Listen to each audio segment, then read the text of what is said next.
Bueno, seguimos aquí conversando en el 11º Congreso de Innovación de ICARE, que estamos en el GAM.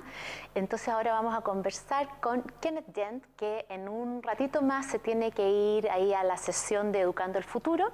Hola Kenneth, aquí estamos para conversar contigo y para que nos cuente un poco, bueno, de Momento Cero, que es tu empresa y que es bastante innovadora. Entonces queremos saber un poco de la historia, porque de ahí quizás podemos tener varias ideas de lo que hay que innovar en la vida, sobre todo en Chile. Mucho gusto de estar aquí contigo y de compartir junto a las personas de ICARE lo que ha sido nuestra experiencia y principalmente lo que espero en poco rato más compartir de tendencia y de visión. Hay varias cosas que hoy día están puestas como desafío en este congreso que se alinean con mis motivaciones tanto personales como del conjunto de personas que hoy día le damos vida a Momento Cero. Tomando tu pregunta, Momento Cero es una empresa que se creó hace 8 años. Yo me declaro como un emprendedor, empresario del emprendimiento. Y ese juego de palabras... Sí, emprendedor, empresario del emprendimiento. Lo hago adrede porque, tal como acaba de decir Fernando Flores en su intervención plenaria, hay ciertas conversaciones en que debemos necesariamente ponernos un poco más finos si es que el desafío es que queremos dar el salto al desarrollo y si es que queremos hacernos cargo de nuestra baja productividad en materia de emprendimiento e innovación. ¿Y por qué te digo que soy un emprendedor, empresario del emprendimiento? Porque eso es lo que hace nuestra empresa. Hace la distinción en cómo desarrollarle a las personas su capacidad de emprendimiento que tenemos todos los seres humanos por ser, como decía recién Janet, creativos y obviamente capaces de adaptarnos a las situaciones que la vida nos entrega y no necesariamente caer en el error de creer que solo el empresario es el emprendedor o aquella persona que no forma una empresa no merece llamarse emprendedor. Estamos hablando de que el emprendedor es toda persona que toma riesgo, está dispuesta a asumir los costos del fracaso con tal de cumplir ciertas metas u objetivos. O sea, eso se da incluso en la organización más tradicional de una empresa. Se da en toda persona. Si la persona camina, respira y come y asume riesgos, tiene pasión, le pone compromiso, se esfuerza y es disciplinada, entonces es un emprendedor. Y lo que hay que entender es que ser emprendedor no existe una persona que sea emprendedor o emprendedora permanentemente. Uno emprende en etapas de su vida, en diferentes proyectos, en diferentes instancias. Tú hoy puedes ser muy emprendedora en tus temas sociales, quizá poco emprendedora en tu parte laboral y más o menos emprendedora en tu parte afectiva o emocional. En 5 o 10 años más fuiste mamá, por ejemplo, modificaste tu estructura y te volviste tremendamente emprendedora en tu parte familiar, menos en lo social, quizá más en lo laboral. Entonces, el cómo uno se va comportando en la vida en relación al riesgo, a la pasión, al compromiso, al esfuerzo y la disciplina, hacen tu perfil de emprendedora. Y ahora bien, tú puedes ser súper emprendedora en tu vida y nunca aspirar porque no va con tu vocación llegar a formar una empresa. Si es que formas una empresa, pasas a ser empresaria, o varias. Si no, no lo eres. Pero no por ende dejas de ser emprendedora.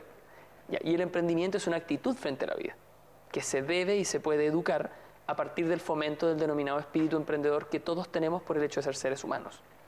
Eso, que parece un trabalenguas, sí. Hace 8 años, créeme que no se entendía absolutamente nada. Claro, pero ahora se logra entender. Es que yo formé una empresa que literalmente es como que nos hubieran invitado a una fiesta, pero llegamos muy temprano. Entonces el dueño de casa todavía ni prendía las luces, no había adornado. Y tenían todo el ánimo. Claro, pero cuando llegué me pasaron la escoba y me pusieron a barrer y me pusieron a preparar la comida porque todavía los invitados no llegaban. Yo cuando formé la empresa junto a mi socio en el 2005, en Chile se estaba creando Innova Chile Corfo. O sea, absolutamente fuera de contexto, absolutamente loco, todo lo que te puedas imaginar en términos de que nos dijeron que esto no va a resultar, que cómo es posible que formen una empresa con fines de lucro en esto, que es un tema social. Muchacho, buena idea, bien, pero hazte fundación, hazte corporación, esto no puede ser por una empresa. Y ante eso fuimos terriblemente tenaces y también confabulaba nuestra juventud, porque para emprender y para innovar hay que tener una cuota de ignorancia también y de vehemencia. Yo si hubiera sabido todo lo difícil que esto iba a ser, de verdad no sé si lo hubiera hecho, pero ya estaba lanzado. Y sobre la marcha mis cuestionamientos eran muy racionales, muy como los que se planteaban acá. A ver, tú me dices que el emprendimiento y la innovación son clave para el desarrollo. Sí, que por ahí va la generación de oportunidades también, perfecto. Y mi contrapregunta era, ok, ¿le vas a dejar lo clave del desarrollo a las instituciones que históricamente son las más grasosas, las más ineficaces y las más ineficientes al momento de emprender o innovar? El Estado, las universidades y las ONG. A mí no me cuadra eso. Claro, pero igual existimos dentro de ese contexto. Estado, universidades, ONG. También se tienen que recomponer dentro. Pero no había empresas. que se dedicasen 100% a esto. Ese era mi punto. Perfecto. No, una empresa sola no lo puede hacer jamás. No es el punto que estoy defendiendo. Ya, perfecto. Mi cuestionamiento es, si esto es tan importante como sociedad, ¿cómo vamos a ser tan poco astutos en dejárselo solamente como un ámbito de responsabilidad al Estado, a la universidad o a las ONG? Porque al final no es de nadie tampoco. Es que ese es el problema. Claro. Si tú te fijas, los países desarrollados, los países exitosos tienen acuerdos público-privados de largo plazo. Y los temas país siempre se abordan con público-privado. Las empresas innovan a una tasa de 10 o 20 veces más rápido que el Estado o que una universidad o que una fundación. Entonces, para poder generar estos cambios, tienes que tener actores que desde distintos puntos de la vista en la mesa aporten. Y nosotros dijimos, siendo súper muchachos jóvenes, vamos a aportar en la dirección de cómo es posible que tú, para aprender a leer, por ejemplo, tienes recursos para el aprendizaje, por ejemplo, como el silabario hispanoamericano o el silabario mate. Para aprender matemáticas tienes libros o recursos para el aprendizaje como el Baldor. ¿Qué recurso para el aprendizaje tenemos para fomentar o desarrollar el espíritu emprendedor en las personas? El silencio era radical. Claro, como ahora. Yo me quedé en silencio. Es que claro, Claro. Entonces tú dices, a ver, parece que estamos pensando bien poco y nuestras conversaciones son bastante ligeras y bien poco orientadas a la acción, lo que es una manifestación de nuestra falta de cultura de emprendimiento, de nuestra falta de cultura de innovación. Porque si queremos ser eso, lo primero que uno se pregunta es, ok, ¿dónde quiero llegar? Allá. ¿Cómo voy a llegar? Si tú no tienes recursos para el aprendizaje que puedas utilizar a nivel educacional para influir en la cultura, tú lo único que estás diciendo al momento que te quieres transformar en un país de emprendimiento e innovación es voluntarismo, porque no tienes con qué ni cómo hacerlo. Y claro, puedes no tener con qué ni cómo hacerlo, pero ocúpate. Pero ni siquiera te ocupas. Claro. Entonces pasa a ser un sueño que obviamente íbamos a ser desarrollado en el 2010, ya vamos en el 2020, y yo creo que si no nos ponemos las pilas en estos temas, que desgraciadamente, a diferencia de la medicina, que cuando un médico se equivoca o no llega a la atención a tiempo, el paciente se muere, y eso es portada en todos los diarios y todo el mundo dice que terrible, en la educación no pasa nunca eso. Porque que una persona reciba mala calidad de educación nunca se ve. Claro, no se percibe a corto plazo inmediato. Es una enfermedad crónica terriblemente larga y cuando nos damos cuenta ya estamos tan mal y tan complicados que es difícil darle vuelta. Y al respecto fuimos súper enfáticos. A mí no me preocupa la enseñanza, a mí me preocupa el aprendizaje. Entonces ¿Y eso, a ti lo que te preocupa es el aprendizaje? Evidente, ¿Y por qué? Porque si tú quieres tener una cultura de emprendimiento y de innovación, necesitas que las personas entiendan qué es emprender y qué es innovar, para que lo valoren. ¿Cómo vas a valorar algo que no entiendes? Y para que lo entiendan y lo valoren, tienen que aprenderlo. Por lo tanto, hay que enseñarlo. No, si tú lo puedes enseñar, pero puede que no lo aprendan. Si ese es el ojo, cuidado. Hoy día la trampa en que estamos en materia educativa en Chile es que está todo puesto desde el punto de vista equivocado, desde la enseñanza. A mí me importa un cuesco la enseñanza, a mí me importa el aprendizaje. Si tú logras que una persona aprenda, por supuesto sin faltarle a sus derechos humanos ni de responsabilidades dentro de un marco ético correspondiente, hiciste educación. Si tú estuviste esforzándote por enseñar, pero la persona no aprendió, no hubo educación. Bueno, ahí está un buen profesor o un mal profesor también. Sí, pero es que ejemplo simple de eso es la dieta. Eso es la enseñanza. Tú puedes decir, no, yo estoy a dieta, estás preocupada de la enseñanza. Te pregunto, ¿bajaste de peso? No. Bajar de peso es el aprendizaje.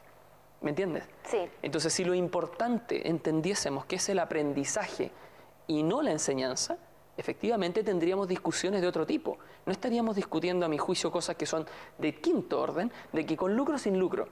Me da lo mismo. Ya, para ti no pasa por ese tema, para Es que, nada. ¿qué te importa a ti? Mira, estamos hablando de que queremos un país de emprendimiento e innovación.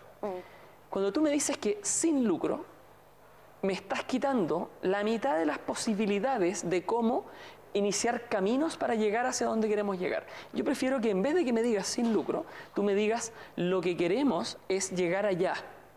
Y para eso las reglas son estas. Vean ustedes cómo lo logran y propongan cuanto mejor puedan instancias y mecanismos que dentro del marco regulatorio y dentro de lo que se puede, se logre llegar allá. Claro, que ahora estamos ante dos polos, que en el fondo sea que defienden el lucro y los que no defienden el lucro. Es que yo no estoy ni a favor ni en contra del lucro, estoy a favor del emprendimiento y de la innovación.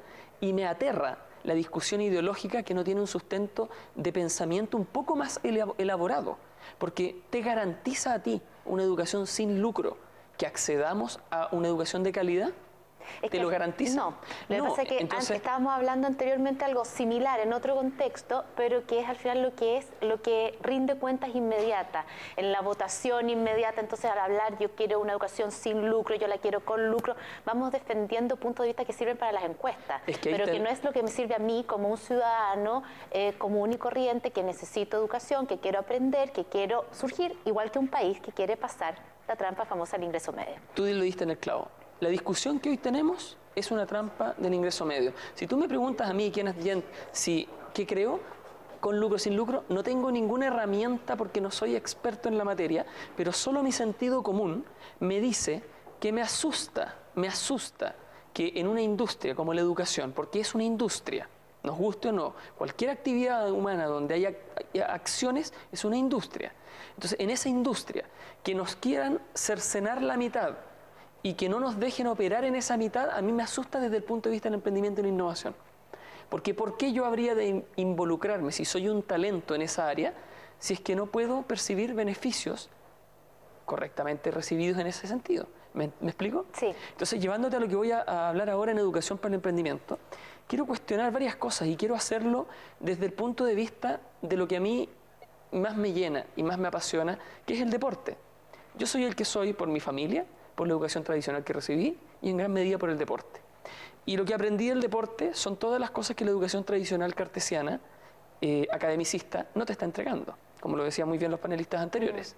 Pero lo que quiero más cuestionar es, ¿se le ocurriría a alguien ir a competir en cualquier disciplina deportiva sin antes entrenar? No. No. Primero que nada porque se va a lesionar. Ya, pero mira, tienes un conocimiento que te permite pensar, primero, que se va a lesionar, segundo, que no le va a dar el físico. No, ya. Vamos al emprendimiento. Cuando promocionamos el emprendimiento, cuando lo comunicamos, lo primero que hacemos es hacer a la gente competir. Concurso de ideas de negocio, concurso de planes de negocio, concurso de ideas. Dios mío, ¿cuándo les entrenamos la capacidad de tolerar la frustración, la flexibilidad, la creatividad, la capacidad de detectar oportunidades y tantas otras que son fundamentales para que cuando quieras competir tengas posibilidad real de tener un desempeño medianamente digno? O sea, querer que amanezca más temprano porque queremos que amanezca más temprano, no va a pasar. No va a pasar.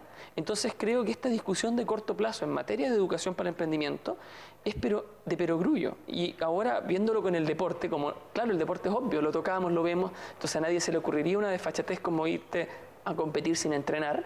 Quiero ojalá hacer el símil de que en materia de fomento de cultura emprendedora hoy no nos hemos dado cuenta de que hay dos grupos grandes.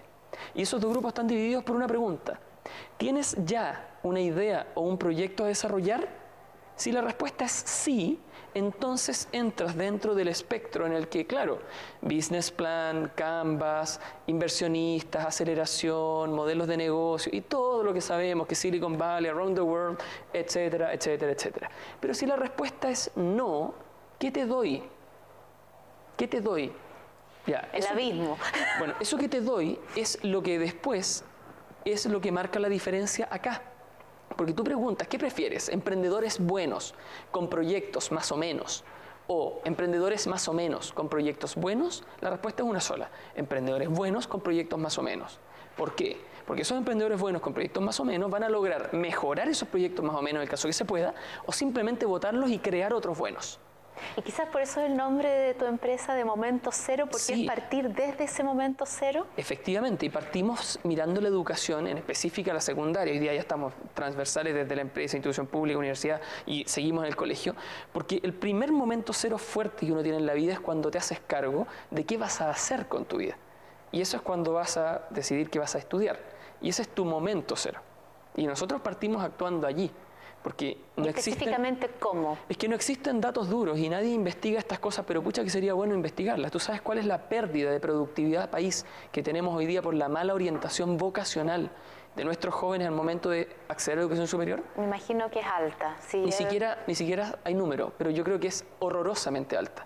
La cantidad de deserciones, la cantidad de estudios frustrados, la cantidad de depresiones el descalabro económico que significa la familia. Afecta a todo, la salud, y eso pasa porque la gente no se conoce, lo que decía Janet.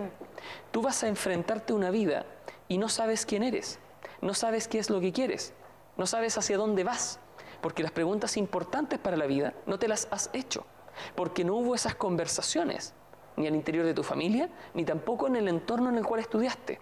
Entonces tu espíritu emprendedor, lo mejor que tienes dentro en términos de creatividad, en términos de agregar valor, no es encauzado hacia donde están tus reales pasiones. Es boicoteado casi, de una manera. Porque estamos adoptando un sistema que es la réplica de un sistema industrial, educativo, que no me importa quién eres, no me importa cómo te llamas, no me importa de dónde vienes, tienes que responder con pruebas estandarizadas. Y en esas pruebas estandarizadas, pobre de ti, que pintes un árbol con el tronco azul porque el tronco es café. Claro, que así opera principalmente entonces, hasta ahora. eso es lo que hay que cuestionar, eso es lo que hay que rearticular, eso es lo que hay que modificar con un conjunto de iniciativas que tienen que ir al hueso del problema. Un sistema de calidad de educación tiene como techo la calidad de sus profesores. Una escuela y un colegio y un liceo no va a ser mejor que la calidad de sus profesores. Mientras no nos hagamos cargo de eso, mientras un profesor le sigamos pagando una miseria, mientras como sociedad no queramos entender cosas como, por ejemplo, que se entiende en sociedades desarrolladas. En la Ferrari, el diseñador del auto gana más que el ingeniero, hace rato. Porque la economía italiana no es como la economía chilena, que depende de clústeres en términos de explotación de recursos naturales. Entonces aquí el mercado le paga al que administra y no reconoce al que crea, porque no necesitamos crear, porque la hemos tenido fácil en función de recursos naturales. Administramos los recursos naturales. Crear valor implica tomar riesgo, implica equivocarse, implica una cultura que hoy día la empresa chilena adolece. Y si ese cambio no lo hacemos, espérate que lo que se viene cuando baje el precio del cobre. Entonces un poco eso es la advertencia y no es de amenaza, es qué tendencia viene. Tenemos que hacernos cargo de pasar a una economía que administra el valor, sacándolo de recursos naturales, una economía capaz de crear valor. ¿Y sabes cómo se crea el valor? A partir del talento humano. Pero para eso tienes que educarlo. Sí. ¿Y cuál sería como el gran desafío para lo que queda del 2013 en ustedes con Momento Cero? Mira, hoy día estoy a puertas de internacionalizarnos, hemos estado en 8 países, hemos piloteado una serie de iniciativas que tenemos. ¿Cómo cuáles? Mira, la más importante y la que más me enorgullece es el Torneo Nacional Interescolar de Emprendimiento. ¿Ya? ¿Y en qué consiste ese torneo? Esa respuesta que yo te di, que tú no pudiste darme, ¿qué recursos para el aprendizaje existen para fomentar el espíritu emprendedor? Sí. Bueno, como no habían, yo inventé uno. A ver, yo como empresa. Inventamos un recurso para el aprendizaje que es un juego, porque si tú quieres aprender, hay una sola consigna, ponte a jugar. El jugar te garantiza aprendizaje, no así enseñanza. Entonces, cuando tú juegas, te involucras. Por eso los playgroup en los colegios de ahora, claro. Cuando tú juegas, te involucras en el hacer, y al hacer aprendes. Entonces, si quieres aprender, juega. Inventamos un juego que es para desarrollar las competencias de emprendimiento. Y esta es anécdota empresarial, porque cuando lo hicimos el juego nos fue pésimo en las ventas del juego, porque cuando alguien no sabe que no sabe, no lo va a pedir. Entonces el juego no se vendía. Y nos tuvimos que hacer cargo de entender que nos habíamos equivocado en una parte del diagnóstico, y es que el mercado, las personas, el problema no era generar un juego, el problema era proveer de educación para el emprendimiento, que era mucho más complejo. Entonces evolucionamos a generar un servicio. Y en ese servicio se nos ocurrió meterle marketing, comunicación y un alineamiento con el desafío país. Claro, para que la gente se diera cuenta de que necesitaba de ese juego. Justamente, y generamos esta instancia que hoy día congrega a universidades, a colegios y liceos, a 2 ministerios que patrocinan, a empresas privadas que apoyan y que hoy día mueve a más de 5.000 personas. ¿Y cuántos juegos han creado en Momento Cero? 3. 3. Estamos lanzando, de hecho va a salir en el Mercurio esta semana. A ver, ¿en qué consiste? Un nuevo juego de educación financiera. ¿Ya? Porque nos dimos cuenta también de que si tú no educas financieramente a la gente, caen por ignorancia dentro de la trampa del sistema. Y cuando caen por ignorancia dentro de la trampa del sistema, como no entienden el sistema, lo critican y lo quieren destruir, en circunstancias que el sistema, y está demostrado en el mundo entero, que si hay algo que al capitalismo se le puede agradecer, es que ha traído desarrollo y oportunidades donde antes no llegaba. Hay que corregirlo, evidente, evidente. Pero, ¿por qué no educamos en vez de decir que el sistema no sirve? 70% de los chilenos hoy día están endeudados en más de una vez su sueldo. Ya, entonces creamos, y tienen 5 o 6 tarjetas de crédito de distintos. Y ese juego lo generamos desde Momento Cero y lo vamos a operacionalizar. Hace un año formamos una fundación que se llama la Fundación Entrepreneur, porque también yo no tenía idea de temas tributarios, pero para poder llegar a públicos vulnerables, siendo empresa privada, y me contrataban como empresa privada, el que me contrata lo sanciona con un 35% de gasto en términos de gasto rechazado. En cambio, si yo hago programas sociales por una fundación, efectivamente eso tiene crédito fiscal en términos de donaciones. Y ahora, ¿qué es lo que dijimos? Como empresa nos vamos a dedicar a los temas donde las empresas sí pagan, y como fundación, absolutamente independiente, nos vamos a centrar en los temas sociales. Y ahí una patita es educación financiera, otra patita es educación emprendedora, y esperamos en el futuro inclusión social en términos de joven con delincuencia. Perfecto, ahí como que está, al final es la innovación dentro de las reglas del juego que existen. Sí, claro, es que después de llevar 8 años, haciendo el trabajo en terreno, yo tengo más de 320 charlas y talleres en el cuerpo, desde con jóvenes vulnerables o profesores en liceos de lo más pobre que te puedas imaginar, hasta en ADE. Entonces hemos desarrollado una capacidad de saber hacer, y hoy día somos un verdadero laboratorio de innovación. En términos de que nos propusimos generar un juego de innovación financiera, en tiempo récord lo tuvimos. Y ahora vamos a lanzar esta próxima semana también el segundo juego, que es un juego, una versión modificada, el juego El Plan, que es esta educación emprendedora, pero que incorpora la variable del crédito. Perfecto, o sea, tenemos ya 2 juegos. Sí, ¿Y el juego juego? El Plan Tú Decides, ¿sí? El juego El Plan 2.0 y otra educación financiera que se llama FinanCity.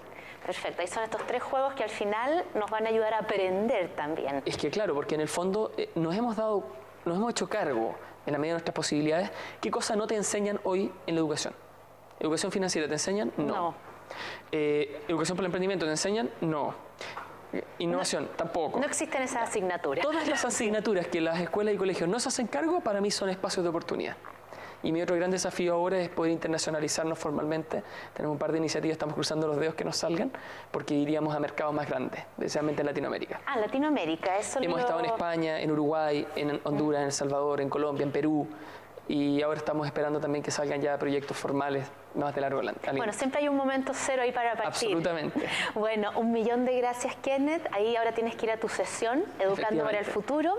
Y los dejamos aquí. Ya vamos a tener otro entrevistado aquí en el 11º Congreso de Innovación de ICARE. Gracias. Muchas gracias.